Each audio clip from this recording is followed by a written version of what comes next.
గులాబీ పువ్వు చెప్పింది పువ్వుల రాణిని నేనేనని. బంతి పువ్వు చెప్పింది బంగారు రంగు నాదని. చామంతి పువ్వు చెప్పింది చలికాలంలో పూస్తానని. మల్లె పువ్వు చెప్పింది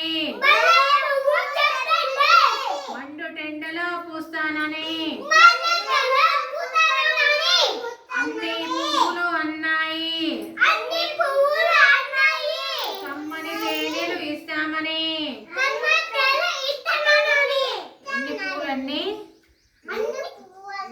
ఎన్ని పూలు కదా. ఏమేం పూలు? చామంతి, బంతి పువ్వు, మల్లె పువ్వు, గులాబీ పువ్వు. అన్ని పువ్వులు ఉన్నాయా? గుడ్. క్లాప్స్. క్లాప్స్ పెట్టండి.